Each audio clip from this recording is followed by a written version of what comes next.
Olá pessoal, na aula de hoje a gente vai dar continuidade ao nosso conteúdo. Na aula passada a gente viu um pouco do panorama geral, né, de como o governo Lula ascendeu ao poder, né, as expectativas que foram criadas antes das eleições, como o mercado reagiu a isso. E na aula de hoje, propriamente, a gente vai falar um pouco sobre as primeiras medidas econômicas tomadas pelo governo Lula. Também vamos falar um pouco sobre a superação da crise de 2002 e sobre as propostas de reforma de 2003. Vamos lá? Poucos dias após a eleição de 2002, o jornal Financial Times publicou um artigo, né, que tinha como endereço o presidente Luiz Inácio Lula da Silva, dizendo que o melhor caminho para o país evitar uma moratória, já vimos o conceito de moratória na aula anterior, era obter um superávit primário de 6% do PIB. Ao mesmo tempo, a política monetária também estava exigindo decisões urgentes. Novo ajuste fiscal e aumento da taxa de juros, que um ano antes, na reunião de Olinda de final de 2001, eram as últimas coisas que o PT imaginava fazer se assumisse o poder após as eleições de 2002, né, começaram a tomar força, a ganhar força dentro do governo. Portanto, eram medidas que constituíam uma espécie de teste para o partido do governo Lula na visão do mercado financeiro, né, cujo resultado dependia em parte do destino da nova administração. Né? Então a gente ainda estava naquele rescaldo, né, da incerteza do mercado financeiro quanto a um governo de esquerda, né, contrários a um novo ajuste fiscal, ao aumento da taxa de juros, né, a como que ele ia lidar com isso na prática. As primeiras medidas de política econômica. No período dos 6 meses seguintes às eleições, o governo tomou as seguintes decisões que representaram uma mudança clara em relação ao passado do PT e contribuíram decisivamente para reduzir o grau das tensões macroeconômicas existentes no final de 2002. Foram elas: primeiro, nomeou-se para o cargo de presidente do Banco Central o ex-presidente do Banco Mundial Bank Boston, Henrique Meirelles. Né? Então, o Henrique Meirelles era um banqueiro internacional, muito bem visto pelo sistema financeiro internacional. Né? Então, isso foi visto, inclusive, de forma negativa pela esquerda brasileira, até por seguidores do PT, né? Pela cúpula parlamentar do PT. Né? E isso representou um sinal de continuidade da política econômica do FHC. Né? Então essa foi uma primeira ação que já gerou um impacto, né, contra as bandeiras históricas do PT. Além disso, né, o governo Lula também anunciou as metas de inflação para 2003 para 2004 de 8,5% e 5,5% respectivamente. Né? Isso implicava um forte declínio em relação à taxa anterior observada em 2002, reforçando então a política anti-inflacionária do novo governo. Ele também elevou a taxa de juros básica, né, a famosa Selic, nas reuniões do Copom, que é o Comitê de Política Monetária, mostrando que isso não era mais um tabu para o PT. Né? O PT sempre defendeu abaixar as taxas de juros da Selic. Né? E quando chegou no governo, a primeira coisa que fez foi elevar essas taxas de juros Selic, né? E assim, entre aspas, agradar o mercado financeiro internacional. Também definiu um aperto da meta de superávit primário de 3,75% para 4,25% do PIB em 2003. Também foi visto como uma decisão conservadora e ortodoxa. Seguindo aí nas medidas econômicas, o governo Lula também ordenou cortes do gasto público para viabilizar o objetivo fiscal, deixando de lado antigas promessas de incremento do gasto.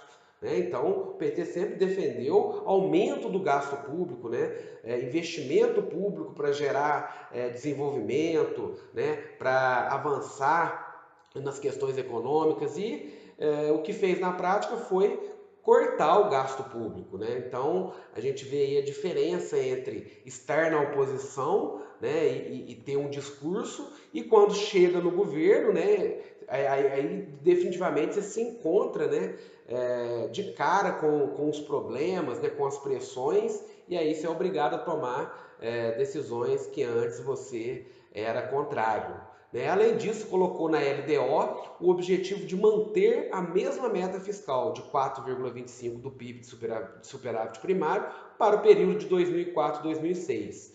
Todas essas medidas em conjunto deram sequência ao abandono de muitas bandeiras históricas do partido observado em 2002 e representaram uma mudança completa em relação à maneira como o PT via a política econômica até poucos meses antes.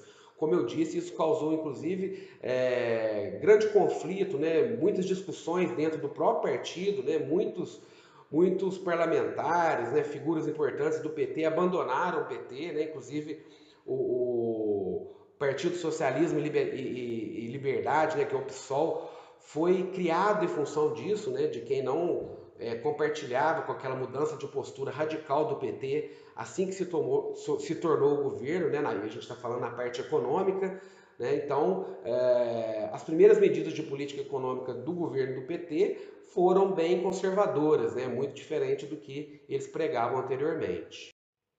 A superação da crise de 2002. Os problemas econômicos de 2002 refletiam, em parte, uma crise de desconfiança, como a gente viu, associada à incerteza em torno do que ocorreria com a política econômica a partir da posse, né? E três indicadores ligados entre si captaram com toda intensidade essa incerteza.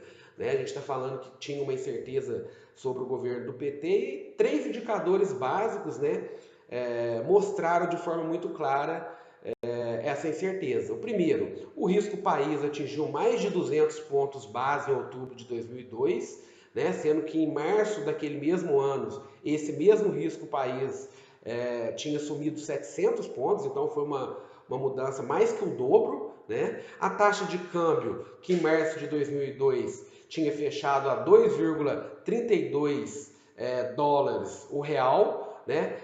Chegou a bater 3,89 no final de setembro. Né? Tudo isso por conta dessa incerteza que se gerou, né, diante da política econômica petista. E por último, a expectativa de inflação para 2003 elevou-se dramaticamente a partir de setembro. Né? Então, o conjunto desses fatores, né, mostra para a gente de maneira prática, né, como que o mercado, né, estava reagindo ao novo governo. Foi um momento de auge da incerteza sobre os rumos da política monetária e as principais variáveis econômicas a partir do mês de janeiro seguinte, quando assumiria o presidente eleito. E aí, uma sequência de acontecimentos, né, a nomeação de Palocci para ministro da Fazenda, que a gente já viu que é visto como conservador dentro do PT, indicado de um além da indicação de Palocci para o ministro da Fazenda, a indicação de um banqueiro central, né, o presidente do Banco Central, que a gente já falou, Henrique Meirelles, visto pelo mercado como confiável. Né? E além disso, o anúncio da conservação inicial do restante da diretoria do Banco Central, que vinha lá do governo FHC, e de também duas novas rodadas de aumento dos juros, gerou uma grande distensão do ambiente financeiro a partir do primeiro trimestre de 2003. Distensão no sentido de apaziguar os ânimos, né? No sentido de reduzir as incertezas. Nesse contexto, e ajudado pelos excelentes resultados mensais da balança comercial, a taxa de câmbio recuou para menos de R$ 3,00 no segundo trimestre. Então, aqueles indicadores que a gente viu agora há pouco, né, com essas sequência de medidas, aí, nomeação de Palocci, nomeação de Henrique Meirelles, manutenção da diretoria do Banco Central, aumento da taxa Selic, isso fez o mercado dar uma relaxada, né, podemos dizer assim. Né? E aí a taxa de câmbio, né, que estava batendo lá quase R$ 4,00, recuou para menos de R$ 3,00 no segundo trimestre. Enquanto isso, o risco país desabava para menos de 800 pontos. Né? Chegou a bater 2.000 pontos, como a gente viu há pouco. Né? Devolvendo em sua totalidade o que em 2002 o mercado denominava efeito Lula. Como parte da sequência de ações ortodoxas, né, ações conservadoras, vistas como pró-mercado, né, que foram adotadas em 2003, a gente acabou de ver quais foram elas, está a renovação do acordo com o FMI até o final de 2004, mantendo-se assim o esquema de comprovação regular do cumprimento das metas fiscais e de acordos com a instituição. Uma diferença muito importante, né, foi que na prática, né, o governo manteve o acordo, mas não fez uso de novos recursos, ou seja, nós vamos continuar pagando a dívida, vamos continuar com o acordo com o FMI, cumprindo nossos compromissos, mas não vamos fazer mais empréstimos, né? Não vamos aumentar a dívida pública. Essa foi uma mudança muito importante com relação ao que os governos anteriores vinham fazendo. Resumindo, o governo Lula sumiu em uma situação, de certa forma, paradoxal. Ao longo dos 8 anos anteriores, Lula e o PT tinham tido uma política, uma postura crítica, né, acusando o governo de FHC de estar obcecado pela estabilidade. Né? Então, mais uma vez, uma mudança de postura. Né? Criticavam, né, a questão da estabilidade, né, de se buscar a estabilidade, e o que fizeram quando entraram no governo foi justamente o mesmo. Ao mesmo tempo, questionava-se a chamada vulnerabilidade externa, que foi o foco de parte importante do diagnóstico das propostas do PT durante a campanha eleitoral. Sendo assim, então, o PT preparou-se para dar início imediatamente à tão almejada fase de crescimento da economia e de superação da crise externa, julgando que a batalha contra a estabilidade já estaria vencida. Ao longo de 2003, a ortodoxia fiscal e monetária, abraçada pelo novo governo, gerou resultados positivos de combate à inflação, ajudada naturalmente pela queda do câmbio que aconteceu em 2003. Para isso também contribuiu não apenas a política econômica, como também a abundância conjuntural de liquidez internacional, face às baixíssimas taxas de juros vigentes nos Estados Unidos.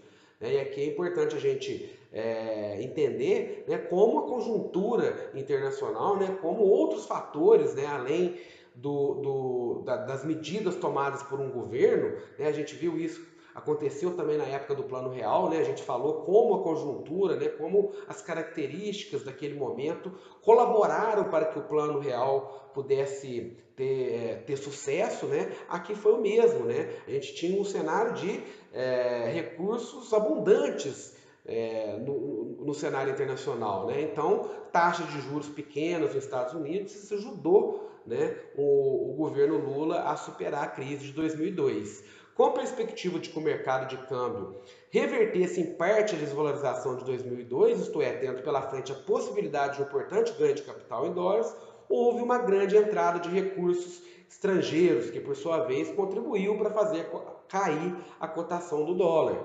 Então, não é só medidas do governo, né? Existem características outras, né, externas, né, que contribuem para a mudança dos índices monetários e macroeconômicos. As propostas de reforma de 2003, junto com as medidas de aperto monetário e fiscal, que a gente acabou de ver, outro elemento importante para justificar a guinada do mercado após a onda de desconfiança foi o compromisso do novo governo com as chamadas reformas estruturais. Assim como no caso da política econômica em geral, essa mensagem foi vista como sinal de continuidade em relação às reformas ainda incompletas de 95 a 2002. Né? Então, essas propostas de reforma de 2003, né, foram vistas como uma continuação, né, na prática de reformas implementadas nos anos FHC. Concretamente, esse compromisso se traduziu em dois fatos. Primeiro, o envio ao Congresso da proposta de reforma tributária e também o envio em paralelo da reforma tributária, né, junto com a proposta da reforma da Previdência Social, né, que foi concentrada basicamente nos servidores públicos, traduziu-se esse fato. As propostas estavam longe de completar a agenda de reformas necessárias da Previdência Social, que provavelmente um dia iria precisar de novas mudanças na aposentadoria do INSS. Porém, elas foram muito bem recebidas pelo mercado. Por quais razões? Né? A primeira, eram mais profundas do que inicialmente se imaginava, né? Então não se pensava, né, em reformas tão profundas, né, como aconteceu de fato. Em segundo, elas representavam um rompimento com as bases corporativas do funcionalismo, né, funcionalismo público, que sempre esteve ao lado do PT, né, e foi, entre aspas, prejudicado por essa reforma previdenciária. e em terceiro iam na direção certa de reforço do ajuste fiscal e da redução das desigualdades sociais. Ok, pessoal? Ficamos por aqui então. Grande abraço.